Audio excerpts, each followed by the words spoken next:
It's very great fun to drive, and particularly when you're driving through towns and people suddenly stop in their tracks and look at it and say, what's that, you know. The Felicia and the Octavia were dramatically successful, and the factory continually had problems keeping up with demand, primarily because of their relatively old-fashioned techniques of production. With this in mind, they made a momentous decision to build a new factory. The engineers were sent out into the world to look at what was available at the time. A lot of companies were running rear-engine cars. Volkswagen were running the Beetle, Renault were running rear-engine cars. They decided that that was the route to go down. So when they came back, they designed what was to be the 1000 MB. The car's called a 1000 MB. The 1000 tells you that it's got a 1000cc engine. The MB is for Malada Boleslav, which is the location of the Skoda factory. 25 years ago, I insisted I wanted to restore this enormous great MG, and my father said, "You're mad, what do you want a great big thing like that?" But with the wisdom of all 18-year-olds at the time, yeah, I bought it. 25 quid off an old gentleman in Ruislip, who was a Czech emigre who'd been over here, been on Wellington bombers with the RAF in the war and just stayed in England. He sold me the car, and to my shame, I never took it for him to see when I finished it. And I guess in about 1993, Skoda head office phoned us up and said, you know, you're into old Skodas. Someone's rung us up, they want to get rid of one, give them a call. So I did. When I came to ask where I could go and see it and got the name and address, suddenly I realised it was the self-same man who'd sold me the MG in 1960-something, who died, and this was his car. So we had to buy it.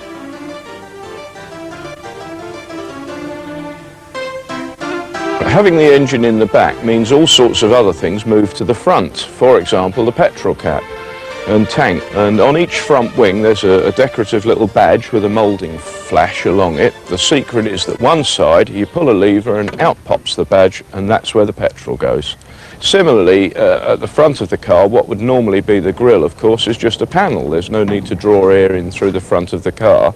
That comes in through the grilles that you can see at the side. Again, you pull another little lever and the front panel with the badge drops down, and there's the spare wheel and the toolkit tucked away under the luggage boot floor. Luggage space is in the front. Again, it's not huge. That's another problem with most rear-engine cars, that there's not a huge amount of space for luggage. But on this particular car, the rear seats fold down to give you access to a little boot behind the seats. Additionally, which is probably unique but must have been rather fun at the time, both front seats will fold down flat so that you can lie down in the car. I'll leave it at that.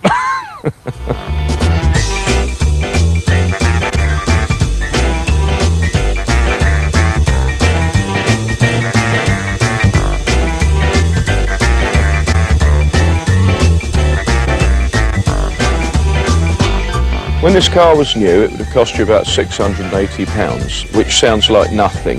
But 30 years ago, you could buy, I guess, a Morris Minor for about £550, maybe £600, depending on the model. So it wasn't a cheap car then.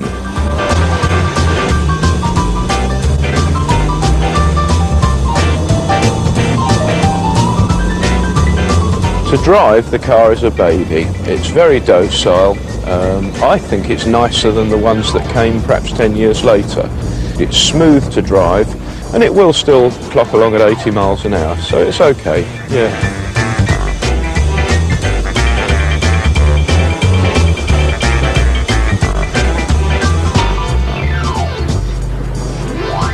The rear-engine period, which started with the 1000 MB, then progressed to another model that was just called a number. It was the S100 or the 110. In the late 60s, Skoda was still marketing very sophisticatedly, and their brochures had an element of humour about them. One which features motor racing scenes, which clearly would not be appropriate for Skoda, but how they get away with it, they have a small boy carrying the motor racing helmet round. They have a small boy with a model racing car. Another particularly delightful brochure features a kitten, the kind of cute animal that you might get in a toilet roll advert these days was used by Czechoslovakia in the late 60s, and so throughout this brochure the kitten appears. Then was the Estelle, which most people associate with Skoda, mainly because thousands and thousands of them were sold in the UK, and it had a two-door coupe counterpart, which is called the Rapid. The Skoda jokes, I think, started with the Mark I Estelle when that came out, because its road holding wasn't really equivalent to the road holding of the Western cars, and a lot of people sort of got in it and ended up by going into the nearest field. So it got a very bad reputation. But in fact it was unjustified in a way, because within a couple of years they had straightened the whole thing out, and from then on there was nothing wrong with Skoda cars at all, but of course the bad image lingered on. Ridiculously, the marketing actually began to present the car as if it was sophisticated. So early 70s brochures have cars in the hunting scenes, have a car alongside a pedigree racehorse.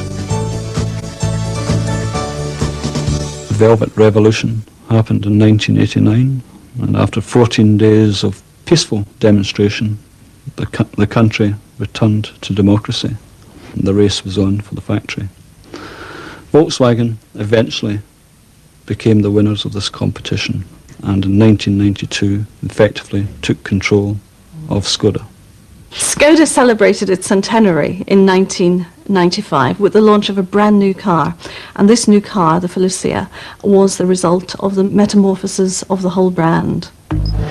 For the price of an ordinary hatch, I got alloy wheels, colour-coded bumpers, electric front windows, sunroof, and still had enough left over to buy something to play with. The Skoda Bohemia Special Edition, £8,299 on the road. Skoda have decided to launch a new model. This is called the Octavia. It's a larger car, Mondeo-sized car, but What I like about Skoda is that it's that little bit different to the run-of-the-mill car. It always has been. Not in the same way as that somebody might be a Ferrari enthusiast, but they're individualistic people who have a very no-nonsense idea of what they want a car to be.